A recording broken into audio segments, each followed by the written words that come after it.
Hello everyone, welcome back to JK creative crafts. Actually నేను తాంజావూర్ పెయింటింగ్కి సంబంధించిన video series చేద్దామని అనుకుంటున్నాను. సో ఇది పార్ట్ 1 వీడియోగా అనుకోవచ్చు. ఈ పెయింటింగ్ చాలా ఇంట్రెస్టింగ్గా అనిపించింది. ఈ వీడియోలో తాంజావూర్ పెయింటింగ్కి సంబంధించిన మెటీరియల్ లిస్ట్ని చెప్పబోతున్నాను. ఫస్ట్, పెయింటింగ్ వేయడానికి ఇలాంటి ఒక ప్లైవుడ్ అవసరం ఉంటుంది. నేను 10 mm సైజు ఉన్న ప్లైవుడ్ని తీసుకున్నాను. ఇది ఎక్కడైనా హార్డ్వేర్ షాప్స్లో దొరుకుతుంది. ఇంకా శాండ్ పేపర్స్ అవసరం ఉంటాయి. ఇవి బోర్డ్ని స్మూత్ చేయడానికి యూజ్ అవుతాయి. నెక్స్ట్, ఒక కాటన్ క్లాత్ అవసరం ఉంటుంది. దీనిపైనే పెయింటింగ్ వేస్తాం. నెక్స్ట్, చాక్ పౌడర్ అవసరం ఉంటుంది. ఇది నేను ఆన్లైన్ నుంచి పర్చేస్ చేశాను. చాక్ పౌడర్ని యూస్ చేసి బోర్డ్ని ప్రిపేర్ చేస్తాం. ఇంకా డిజైన్ వేయడానికి యూస్ చేస్తాం. నెక్స్ట్, ఈ పెయింటింగ్లో అరబిక్ గమ్ని యూస్ చేస్తారు. ఇదేం లేదండి, తుమ్మబంక్ అంటారు కదా, అది పల్లెటూరులో అయితే ఈజీగా దొరుకుతుంది. సిటీలో అయితే పర్చేస్ చేసుకోవాల్సి ఉంటుంది.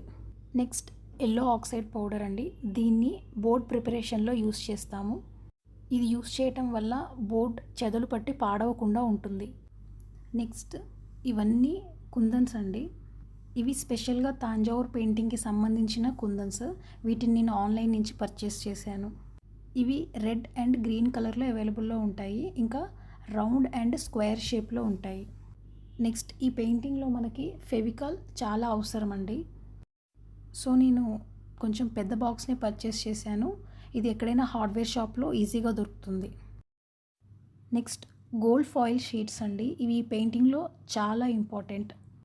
వీటిని కూడా నేను ఆన్లైన్ నుంచే పర్చేస్ చేశాను. నెక్స్ట్, ఇలాంటి ఒక కటర్ అవసరం ఉంటుంది. సో ఈ మెటీరియల్స్ అన్నీ తాంజావూర్ పెయింటింగ్లో యూస్ చేస్తామండి. ఇంట్రెస్ట్ ఉన్న వాళ్ళు ప్లీజ్ ఈ వీడియో సిరీస్ని వాచ్ చేయండి.